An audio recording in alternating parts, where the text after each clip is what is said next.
Here we All are. right, I think we're live. Yeah. Oh, we are live. We Yeah. are live. Hey, we're live. It's Wednesday. Welcome to the Witches Movie Coven, everybody. I should lose this. Okay. I am one of your 5 hosts. Let me introduce you to the other. We have Courtney Buckley. That's me. We have Richard-Lael Lillard. That's him. We have Jason Sorry. Mankey. And we have Heather Green. And thank you guys for holding on an extra 5 minutes because we were having technical difficulty. So, yeah, streaming problems. Sorry for the delay. We will save our intros and stuff for later, I guess. I was running late. I just got back from Chateau Marmont doing a seance. We talked to John Belushi. We did. I mean, complete intelligent conversation back and forth. A lot of things about drugs and alcohol, but still. Anyway, this week, should we start out with Richard? We are doing Hocus Pocus 1 and 2, the original and the one last year. So, Richard-Lael, are you going to give us the layout? I will give you the layout of my completely unbiased. I love this part. Of Always. both films. Mm-hmm. Okay. Mm-hmm. Buckle up. Number 1. It's a classic. It was 30 years ago. I can't do math. Whatever 30 years ago was, that was when it was. 93. And what was it? 93. 1993. 1963 was only 30 years ago. True fact. Yep. Anyway, 30 years ago, it was a classic. It was about the story about a kid who ends up by moving to Salem and trying to fit in. And of course, Salem is one of the witch capitals of the United States. And he is tricked into lighting the black flame candle. Tricked. He does it on purpose because he's trying to impress a girl who thinks he's dumb. And so he lights this candle thinking that he's so brave. And then, of course, these 3 Sanderson witches appear. Chaos ensues. There's a sense of drama. You meet the ex-boyfriend. They can't go to churches. They can't go on the Holy Land where the cemetery is. There's also a cat that is 300 years old who's been he's a boy who's a cat that uses 2 different voices for whatever reason. I don't know why. Jason Marsden plays the cat version, which is nice. Anyway, the Divine Mizim, they and the other 2, they chase down this kid and his sister, and they have to try to figure out how to be protected and away, and you know, they use the white salt as a circle, and they try to warn the parents, and of course it turns out into a song. I put a spell on you 'cause you're mine. And then they have to fly. They're tricked into thinking that the sunlight has arisen. They have encountered the devil and his wife. They think that the devil, of course, is the devil, but they don't understand why he doesn't recognize them as who they are, even though they're the Stepford Sanderson sisters. And then, of course, they end up by blowing up at the end. Anyway, witches come back. Now, my completely unbiased version of number 2.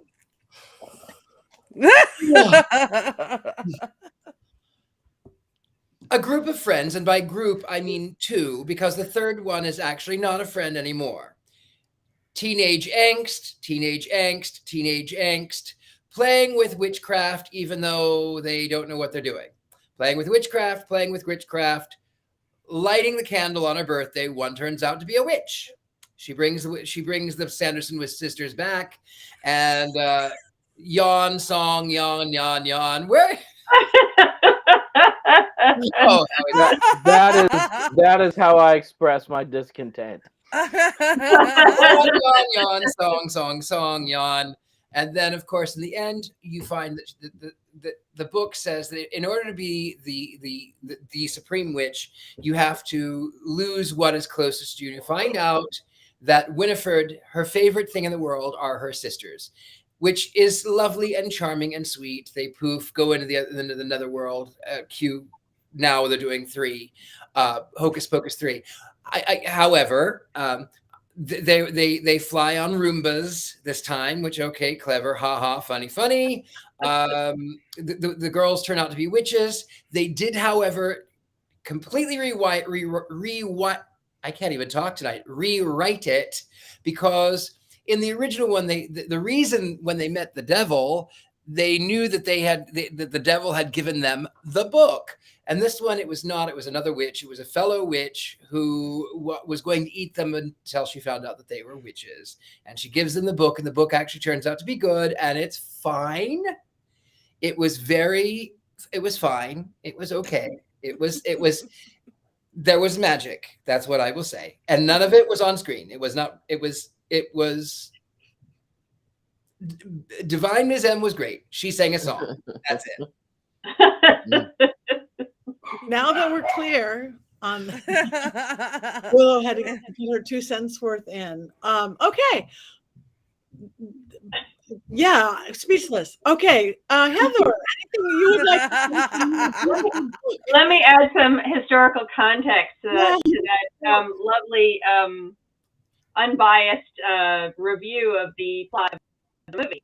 So basically, the first one, as Richard-Lael says, was released in 1993 during the Satanic Panic. This is at the heart, or actually, I shouldn't say it's the heart. It's the heart of Hollywood's reflection of the Satanic Panic, which actually began in the early 80s and reached a fever pitch by 1990. Now, and Hollywood was late to pick it up.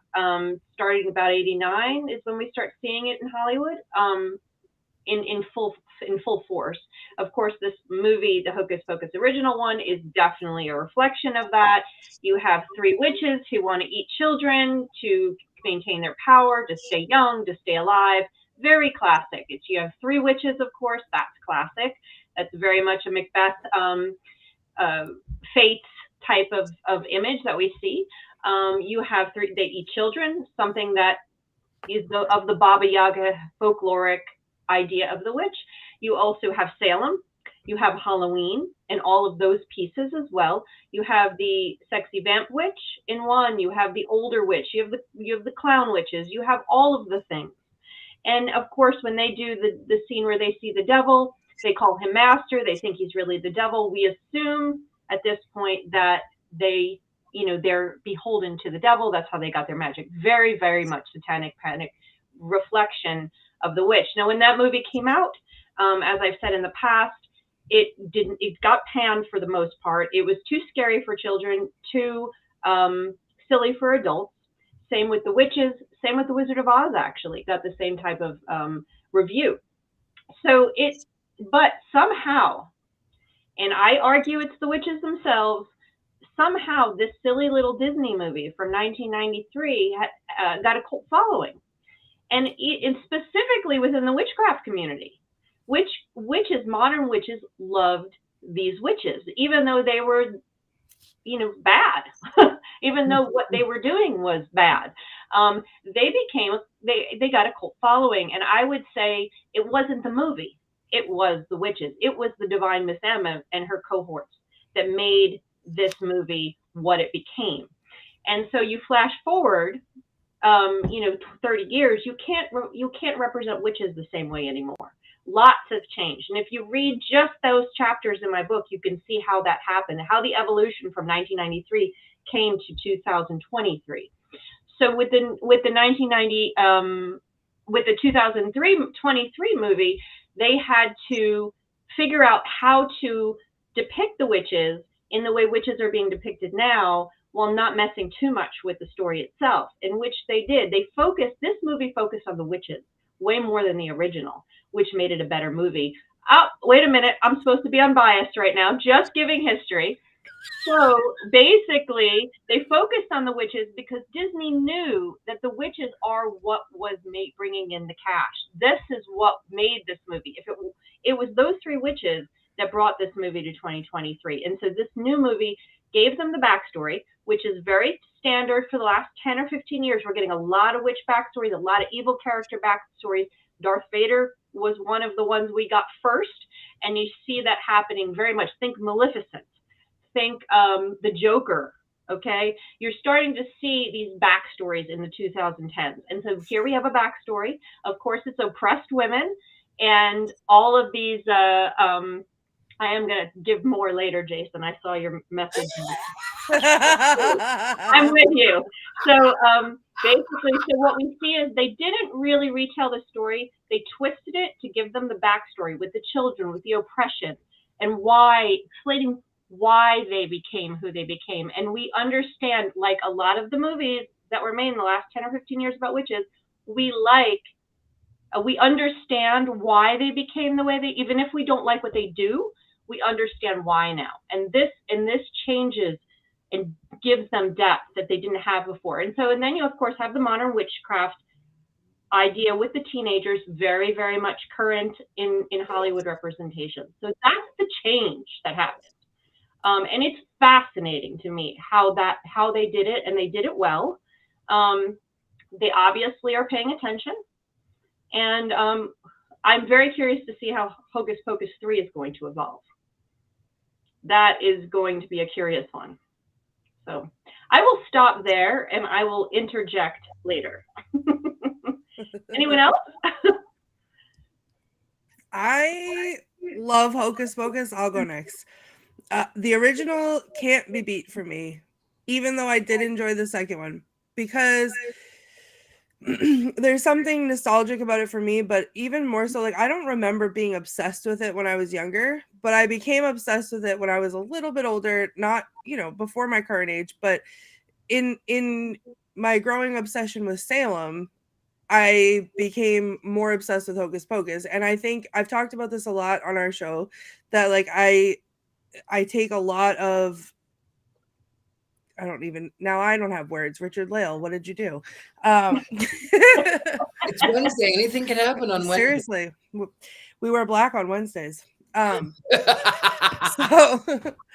I have a lot of problems on movies that focus on Salem, because usually they change the history just enough to be annoying, and I don't like that. But to me here, this was all in fun, and it was not close to the history enough for it to be a problem.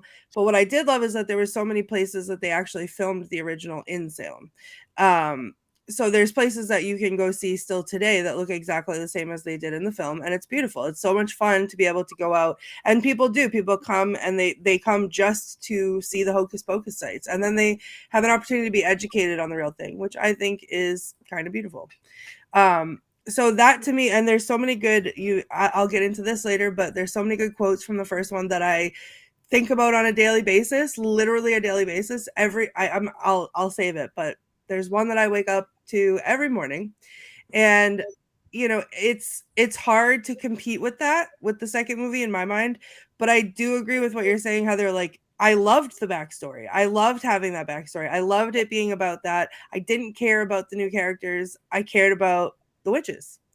So I think you're onto something. But as far as it being better, I don't know. I don't know if I can get on board with that. Well, it's okay. We can still be friends. Yeah. I will point out that this is one of, not every movie that you address on the Salem aspect is actually supposed to be literally Salem. Most of them are a small New England town, and they just pulled from that. They use Salem in that way, but this one actually is supposed to be Salem. Right. And I'm talking more like the flashbacks that go to Salem, like it'll say Salem and it will say 1693, which isn't even the right year. And then it will be, whatever their version of events is. And the reason why I don't like that is because then people come to Salem and they expect that they received like partially a true story, and that's not the way it is. So like the Crucible is the one that gets on my nerves the most, because everyone will come in and say, well, what about the Crucible? How much of the Crucible was true? Salem, I don't know, like that's it really, but it just it gets under my skin the same way as the question, where were the witches burned? I hate that question. In Europe, not here. There is document, I said this before on the show, is that there's actually documents and articles from Salem from like 1905, and when they were doing so many Salem and witchcraft movies that are supposed to be historical, with Salem residents like walking out of the theaters back then in 1910 and stuff, because of that very reason, because they were already being burned. And I have all these production documents where they're yelling at each other saying, don't burn them, they didn't burn, the Salem people aren't going to buy tickets. It's literally been a thing for 100 years. I would love copies, if I could, of those production documents, like poster size, so I can put them up back there. That would be my favorite thing. We'll get together and talk. Buy all your dolls. Yes. My Halloween decorations. Yes. Your dolls. Dolls. Thank you, Luna, liking our goats. This is Black Phillip, and that's Black Phillip, and that's Black Phillip, and we all have Black. My Black Phillip got to see Patti this weekend. Yes, I know, and I pretended her Black Phillip was my Black Phillip because I just leave him home because I'm a bad mother. But that's like our thing now. I like it. I do too. It's like bring yours and let me pretend he's mine. Yes, I got to see Courtney this weekend. It was so great. We were in Massachusetts. We were in Plymouth, Massachusetts.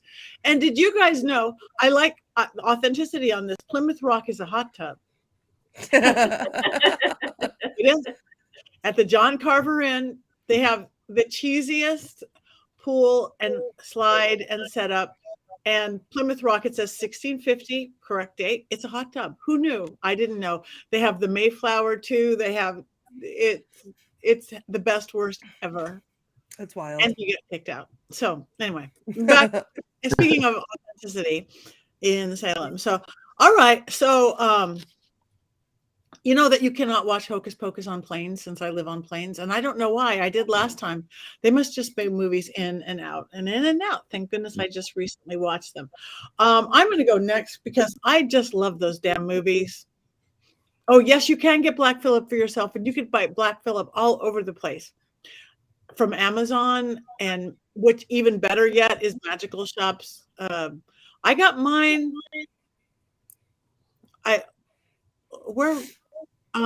Plattsburgh, New York, I think. Whatever.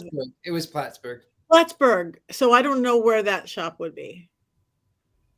So go to Amazon.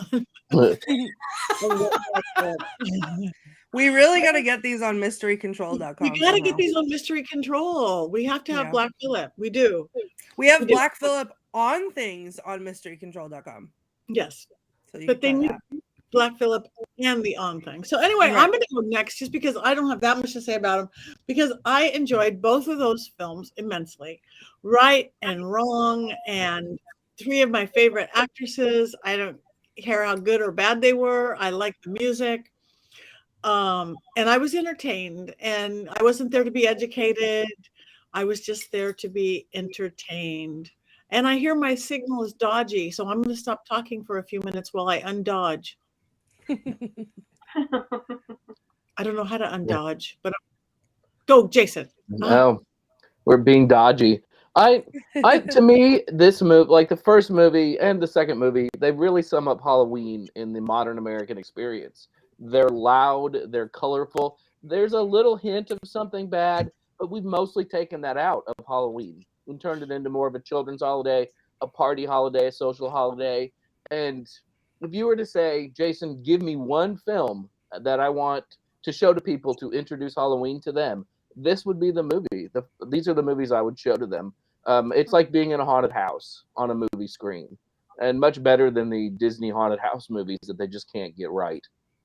And not only that, you've got great performances because you've got Kathy Najimy and Sarah Jessica Parker, and most importantly, Bette Midler, who just crushes these films. And you can tell she's having the time of her life. There's a quote where she says, "The most fun I'd ever had on a movie set up until that point in my life was on Hocus Pocus." And it shows all the way through the entire film. I like it. Yeah. Yeah. I agree with you. It is very much a reflection of Halloween. But you know, if I may give my opinion, I never liked the first one, and I have said that over in a lot of places, and it has nothing to do with the reason I don't like it. Has nothing to do with the witches are depicted as bad. That's not the reason I didn't like it. I loved the way the three witches were portrayed. Fantastic. It's fun. You know, it's just not something I just never really caught on. It never really spoke to me. So when when Hocus Pocus 2 came out, I'm like, oh gosh, I'm going to have to watch another one of these movies. And I was very impressed. I enjoyed Hocus Pocus 2 far more. And again, it wasn't because I'll watch a movie that portrays, I've watched thousands of witch movies, and there's ones I love that portray witches horribly and wrong and all that kind of stuff. Nothing to do with that. It had to do with the balance of the movie. And in the first movie really was just a kids movie, and it really felt like just your average Disney movie. Again, you know, whether better than Halloween Town, better made than Halloween Town, because this was made for screen rather than made for TV, etc. The production value was much higher. So, you know, it was fine. But, you know, number one, I do not like talking animals that were really popular in the 90s. It drives me up the wall. So when an animal starts flapping its lips, I'm like, I can't take it. Like, this animal will not flap its lips. This Binks will not flap its lips. I cannot take that. So in the, you know, that kind of thing, and some of the stuff was just not my taste. So I can separate out my historian from my watcher and say, no, I loved the second one was way more fun. It really owned the witches. It owned the entire zaniness of it. The comedy was better. And, you know, like Jason said, you can see the three main actresses just are having a blast. Do you think, Heather, I got a question for you. We're about the same age. Do you think that maybe we don't gravitate towards the first one as much as others because we were older when we saw it? Like at least 20 years old? I mean, how old was Courtney when she saw this movie, or Richard-Lael? A little younger than us, I'm guessing. Well, if this was 93, I would have been 76. Exactly. I was 7. Yeah. Yeah. And that was the problem with this movie, though. But kids were scared of it. They didn't want to watch. And then adults thought it was silly. And I don't remember the first time I saw this movie. So I don't remember if I saw it in the theater or it's not one that stuck out. And, you know, it felt like just another silly Disney attempt with some big name actresses. And it just didn't resonate with me on an entertainment value, the first one. And it maybe I was just too cool, you know, as a 20-year-old, just too cool to watch it. I don't know. But even today I'll watch it and I'm like, okay, yeah, I get it. Moving on. I liked the second one, though. I was very pleasantly surprised. I was laughing out loud. I love the Roomba bit. When they go in the store dealing with all of the stuff for their face, the potions, yeah, it's really funny. And I love the backstory. I think they did that brilliantly. I was very pleasantly surprised. So that's my take. And I love that poster that they're showing. The colors are so vibrant and beautiful. So I think Disney did it right. And I won't say that all the time as much as I love Disney. I will not say that all the time. I will call them out. And they did it right with number 2. Sorry, Courtney. We're just not going to agree on this one. I don't agree. I don't. But that's normal for us, right?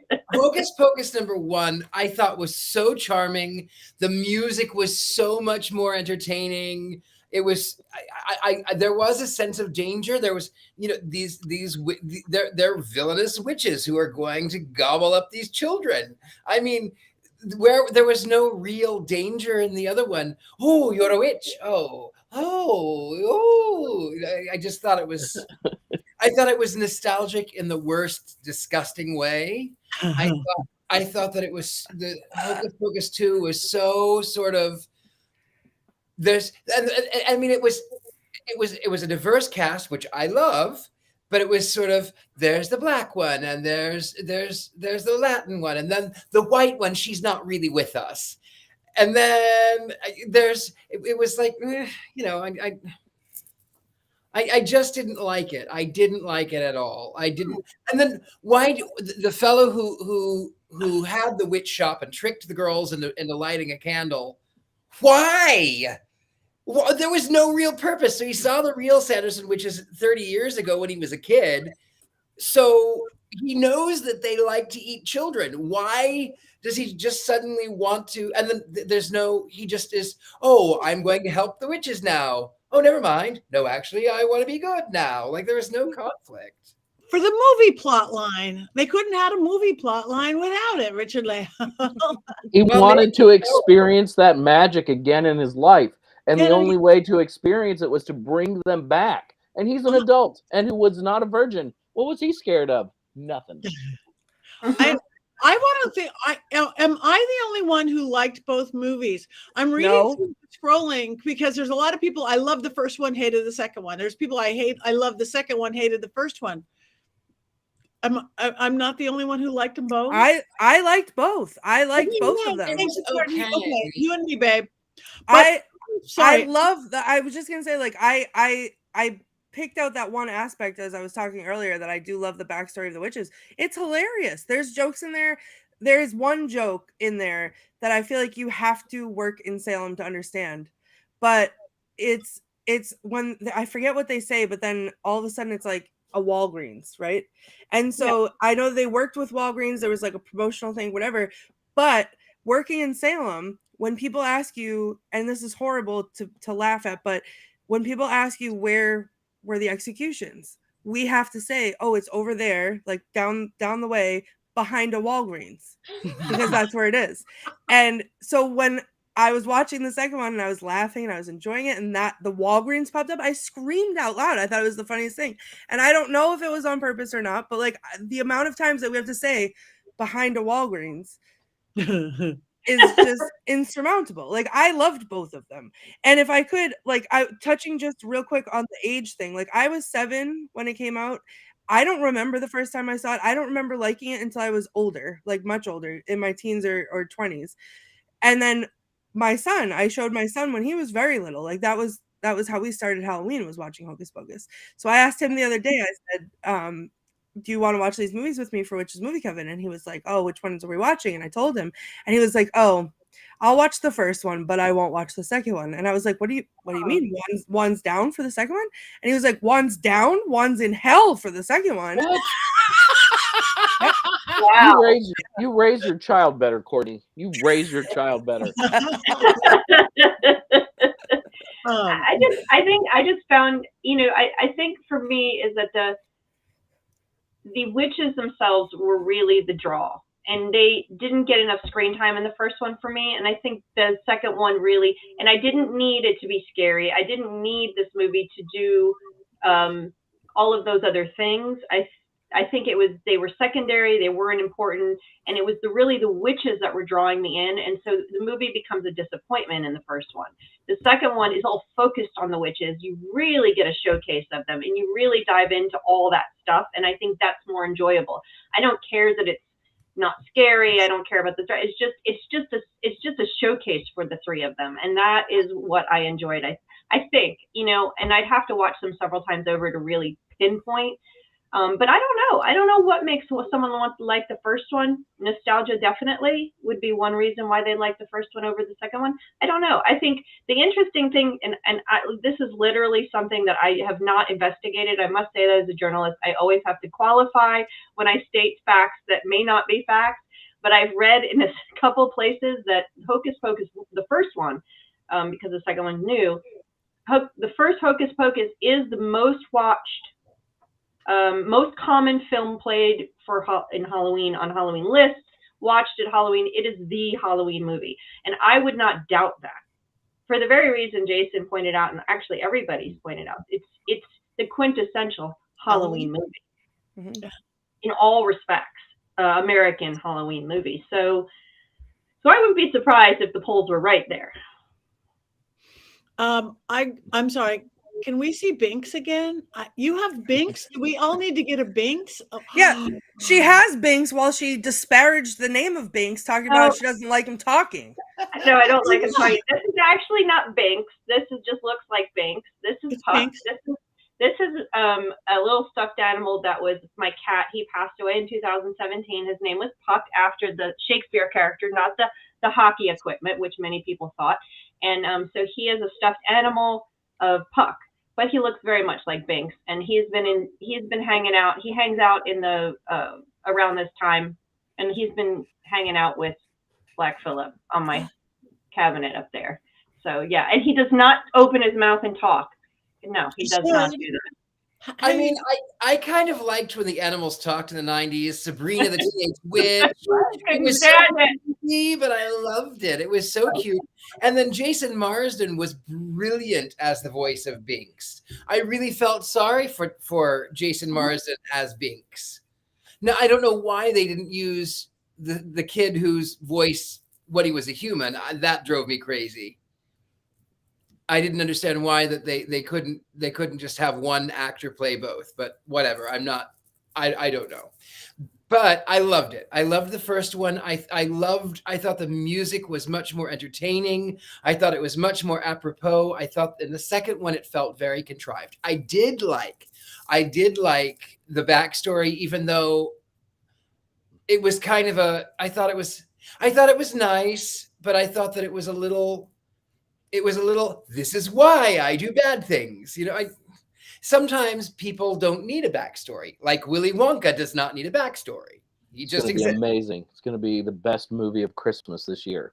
Willy Wonka just exists because he exists. The three exist because they exist. It's like going back to the three fates in Greek mythology. They just exist. They just exist. But that's been the trend. And if you look back, I think the trend began sometime in around 2010 or so. And I just studied witch films, but you can see it happening before that, or you can see it happening in other genres. I mean, I mentioned Darth Vader earlier, got his backstory in the 90s, but you see it in the Marvel movies, you see it in superhero movies, you see it in sci-fi, you start to see Maleficent got her backstory, and you just see it more. It's a common trend right now to, instead of inventing a whole new story, they're going to give you a backstory to somebody, because that's, something people want right now.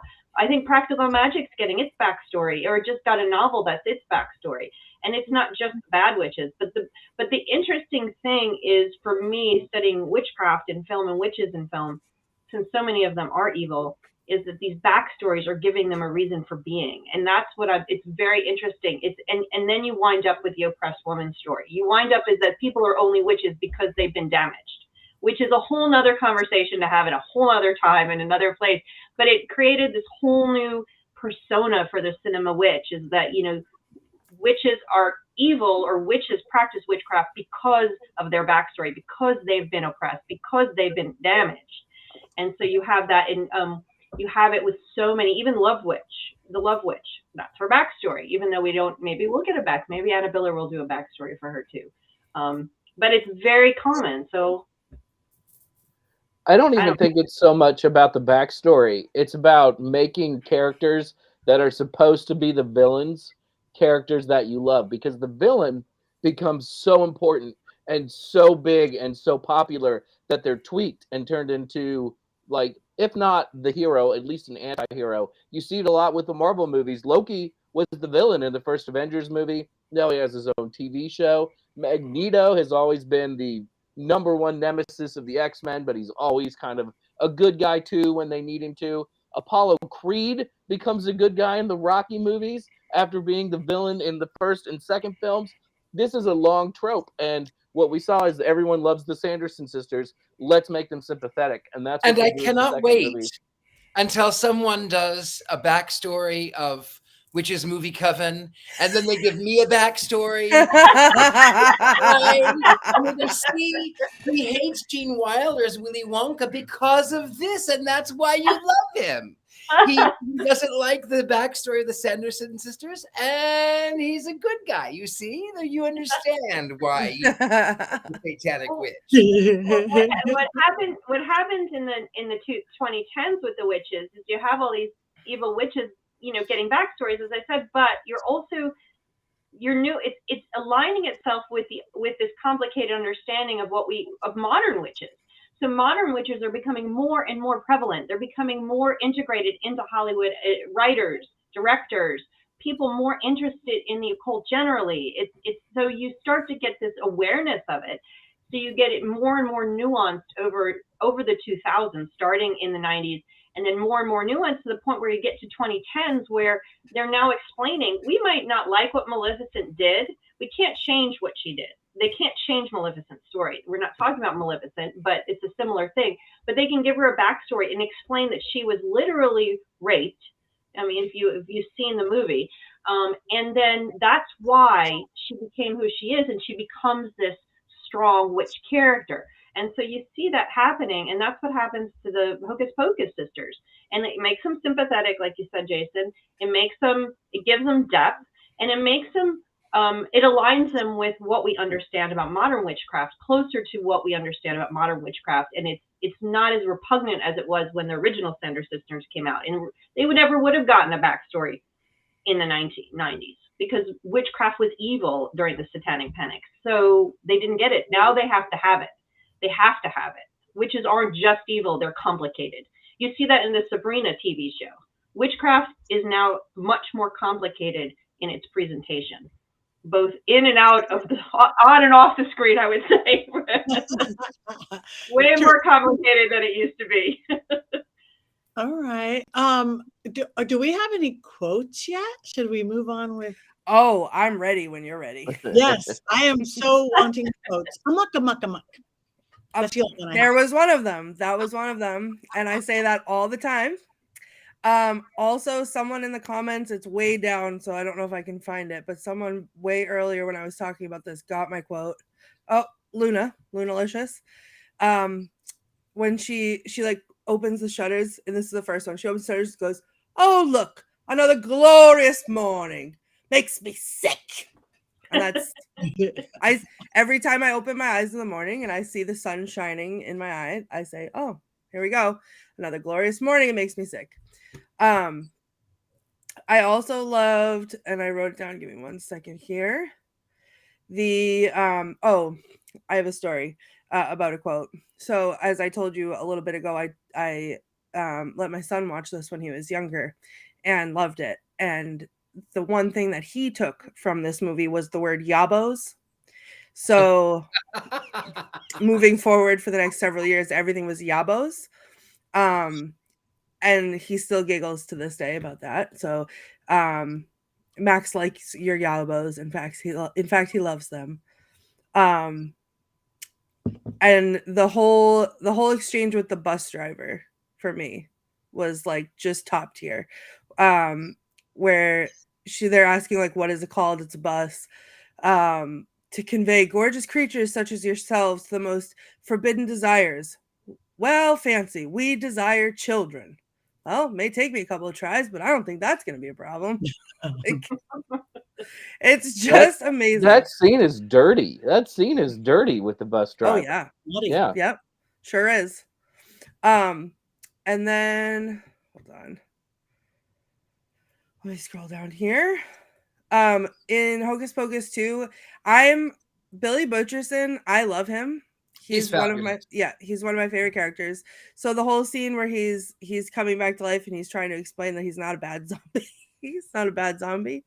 And he says, "Hey, stop, I'm a good zombie. I'm not even chasing thee." And the other guy says, "Stay back and don't try to eat my brains." So I love that. And then he says very snarkily, "I simply wish to know why you were digging up my grave." And Gilbert, I think his name is Gilbert. He says, "And I simply wish to know why you're alive."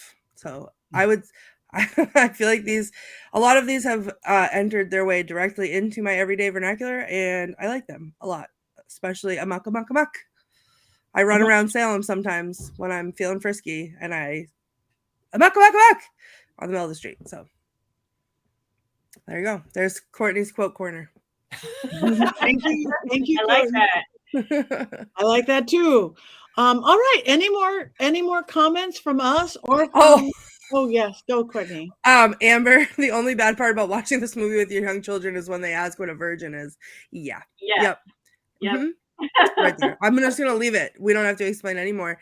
Just that. Yep. Exactly. I third that.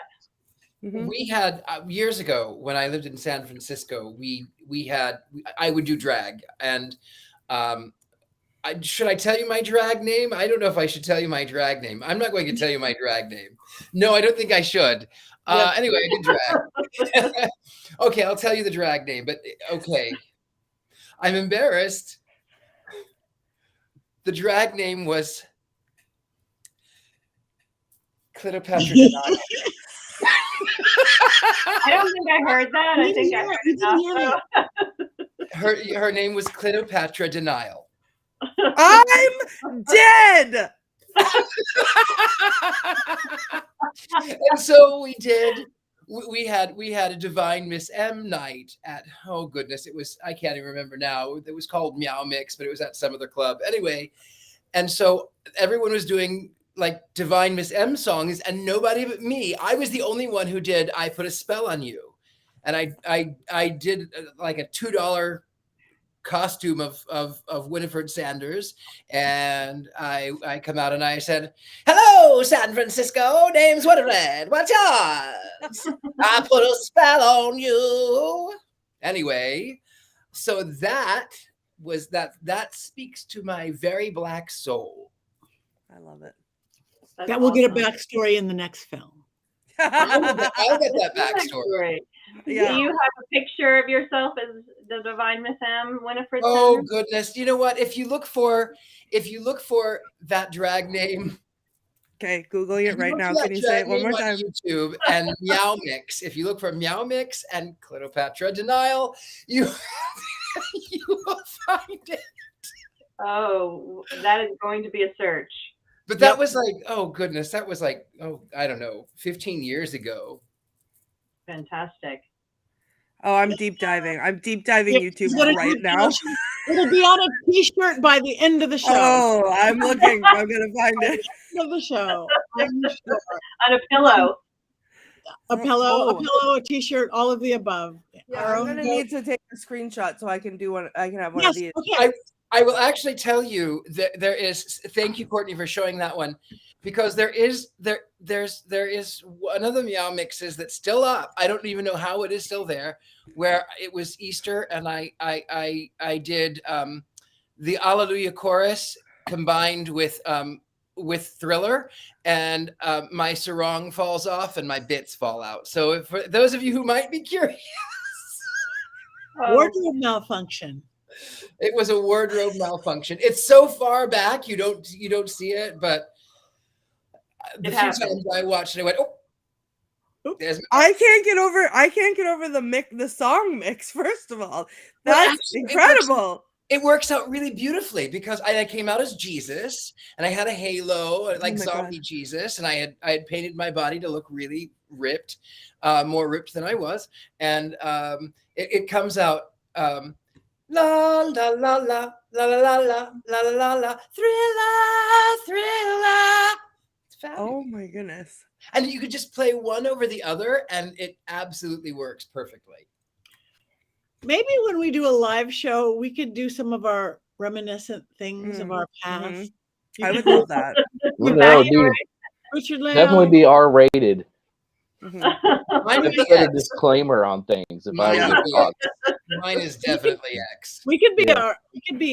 our X-rated. All right. I think we need to move on because it is getting 6:48.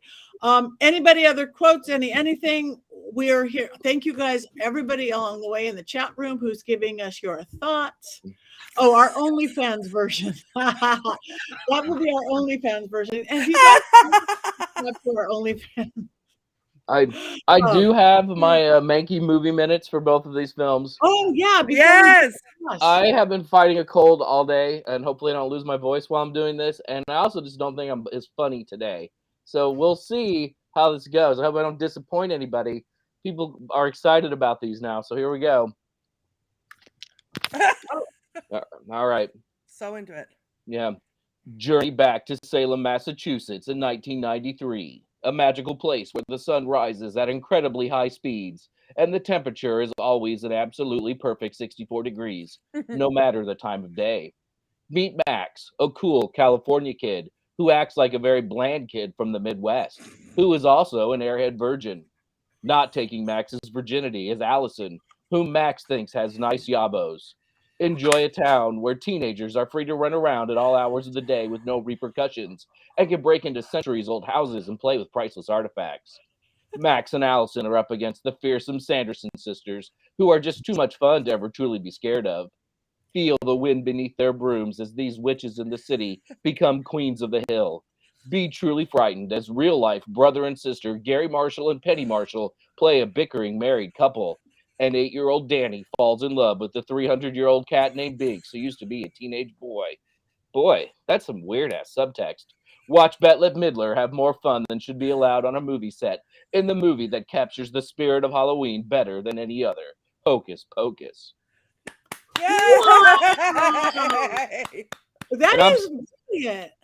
Yeah, and I really, watching this today, I was really creeped out by Danny and Binks together. Remembering that he's a 300-year-old boy, man, whatever, cat. All right, here's the second one. All right. Magneto, Loki, Darth Vader, Severus Snape, Maleficent, Apollo Creed. The Sanderson sisters experience the movie that rewrites the story of Winifred, Sarah, and Mary Sanderson, making them sympathetic characters in the tradition of other great movie villains who become good guys in a later film. Curse the clergy and civil authorities of late 17th century Salem for daring to separate the Sanderson sisters. Thank heavens, or is that hell, that Hannah Waddingham was there to empower these young ladies. And speaking of empowerment, meet 3 new witches who are all about girl power after overcoming their differences. Celebrate the bonds of friendship and sisterhood that every witch movie now feels obligated to celebrate. It's the sequel that some of us think is just as much fun as the original, but with a more dour color palette and better special effects. Join Bette Midler, Kathy Najimy, and a newly empowered Sarah Jessica Parker, who gets dialogue and real characterization in this second film. Did I shed a small tear at the end of this film? Yes. Yes, I did. Because we are nothing without our families. Oh, yay! Oh my God, that's brilliant. Both of those. You have a new career ahead of you, Jane. Checks are in the mail for all 4 of you. Thank you so much. Johnny, hi Johnny. All right. Well, we have a couple of things left to do, but we have one thing to do next, and that is we get to vote on this. We get to rate. Now, I guess we're rating. Do we rate one and then the other, and then Let's both? do 1 and 2 because. And then do it as a duology, so we rate 3 times. Okay, all right. So, all right, everybody, and we want you guys in the chat room. Wands up or wands down on the number 1. Up, up, up, up, up. Well, midway for Heather. Wow, that's so odd. All right. Everybody else, your family jewels. You guys are voting horns up. Horns up. We got horns up and wands up. And wands up. So wands up is definitely winning on the first one, except for Heather. All right, wands up for nostalgia. We've got all sorts of things. Now we're going to vote just on movie 2, 30 years later, or almost 30 years later. Wands 2. It's so far down, it's in hell. Nathan will be so excited to hear you say that. Okay, up now. We're the same mix, 4 ups and a midway, except that it is Richard-Lael this time. Now in the chat room, we've got Christina is down, one's up, more ups though. So these movies are winning. One's up, up, up, up. They're writing it many times. Midland to down. Oh, Joni, Midland to down. Okay. Now this takes mathematical skills. Now we vote it as a pair of movies. Then next year we're going to have to do the 3s. So putting them together, rating one's up, one's down on 1 or 2. Together they are higher rated. Richard-Lael is almost erect.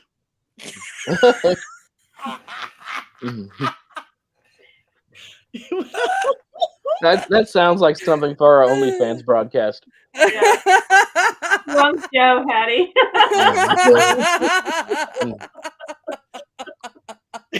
Sorry. Up. Well, I mean, you were so close. It's been a really long day. All right. So this is, do we know what we're doing next? We have one's up leads, not across the board. I love you guys. Thank you. So, oh my God, my stomach hurts. so yeah. Okay. I could say something else, but I'm not going to. This is a family show, and I'm not going to. All right. So, do we know what we're doing next week? Week. Oh, it's our anniversary show. Mm-hmm. Yeah. Next week. There's specific episodes. I think we should probably we'll put those out possibly in our social media so you know which episodes to watch, because there's 4 specific episodes. Really good. Oops. Did we say what movie? What TV? What? We're watching The Simpsons next week. Oh, The Simpsons. I'm sorry, I missed that. I was hiding myself. Simpsons. Yeah. Okay, Simpsons. 1 year. We have been doing this for a year. We're gonna figure it out soon enough. Do you know? Can I just real quick? It popped up on my Facebook feed, my Facebook memories. I think it was like yesterday or the day before. It was a year from yesterday or the day before that we came together and did Hocus Pocus last year. Yeah. Really? So it was an anniversary of an anniversary, and we did. Okay. I don't remember doing Hocus Pocus. I don't think I was in that one. I don't think it was all, we were not all together yet. Mm-mm. Well, we're all together and we all agree that I am right. We all agree that you are right. So, okay, we only have a couple minutes left. We did start a couple minutes late, though. So, everybody will check in and say what you have going, where people can find you, what's going on. Let's start with Courtney. That's me. So I am where the wands down go, right? Because it is October in Salem. So I cannot breathe. I'm breathing, living life in Salem now. So that's where you'll find me for the next month. Except I did play hooky from work. I almost got in trouble to come see Patti at Mass Paracon, which was delightful. I had a great time. It was probably one of the coolest days that I've had in a long time. I love Michigan Paracon, but that was my first time at Mass Paracon. It was amazing. And can I show you? I bought some. Well, this should come as no surprise, but I bought something.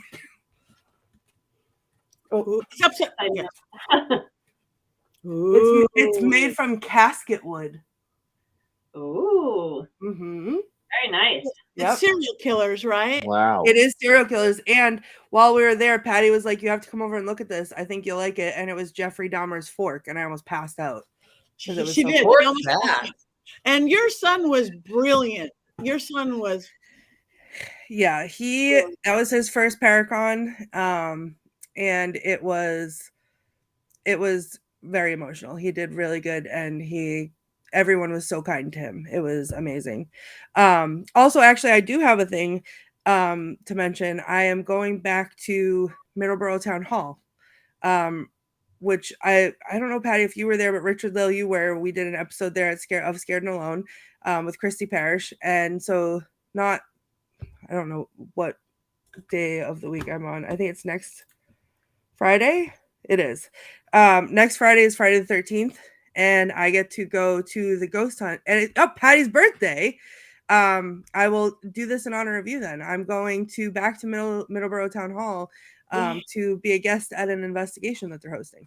Yay! Oh, that'll be so magic. Yes. Yeah, it'll be fun. Is that something people can get tickets for and go to, or is it a private thing? I don't know if it's sold out yet. It is public, so you can get or there were tickets. So I'll try to post that somewhere, but I think they might be sold out. Okay, thank you. All right, Jason. I'll be at the Festival of Souls outside of Memphis next week, which is a pagan and witch gathering. And then I will be with the Sin City Witches in Las Vegas for their Pagan Pride Day. I think that's Saturday, the 11th of November. Yeah, that's Saturday, the 11th of November. So very exciting. And then, of course, if you live in the Bay Area, I'll be out and about celebrating Halloween/Samhain. Beautiful. Thank you. Richard-Lael. I am everywhere that the Gentleman Psychic is sold. You can find me on thegentlemanpsychic.com. Also, you can look for Cleopatra Denial on YouTube. I'm going to need a link because my deep dive did not bring I anything know up, it's so. been a while. They may be taken down. I don't know. I haven't looked in a few years.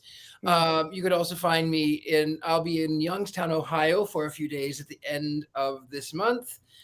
So you can look for me there. Thank you. And Heather. Yeah, this is busy month for me.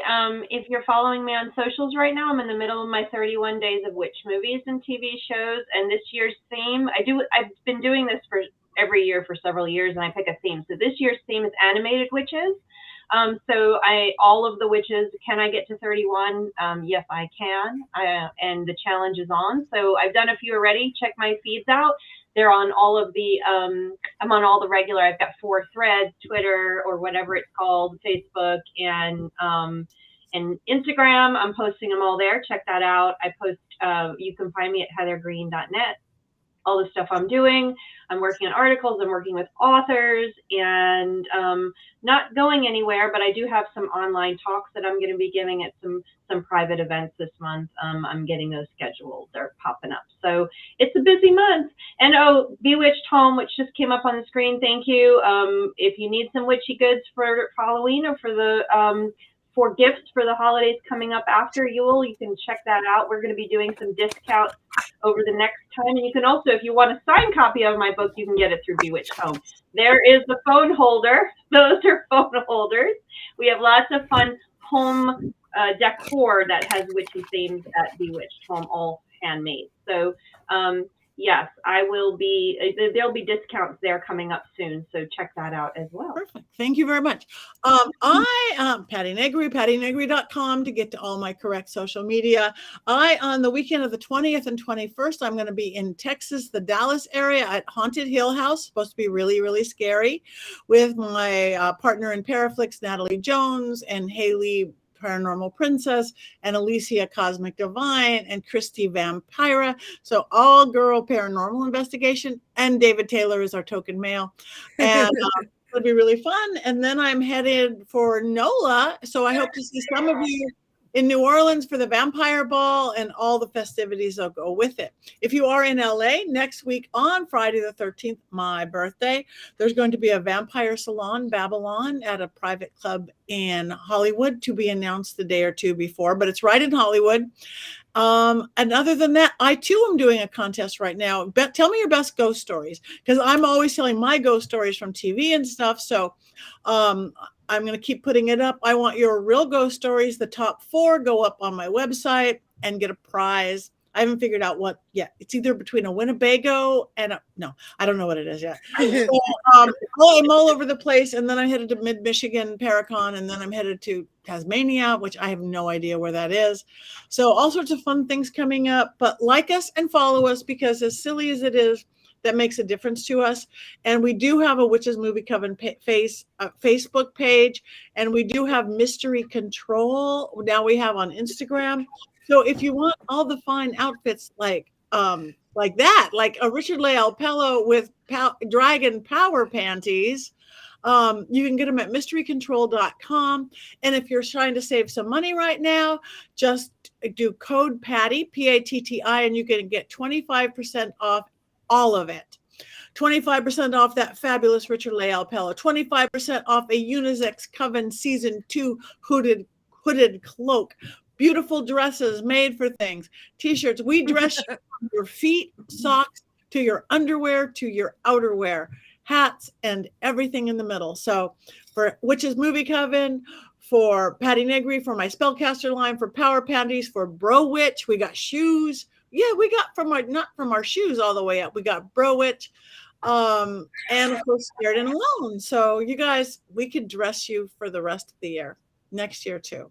So yeah, a Winnebago. I'm working on a Winnebago, or not.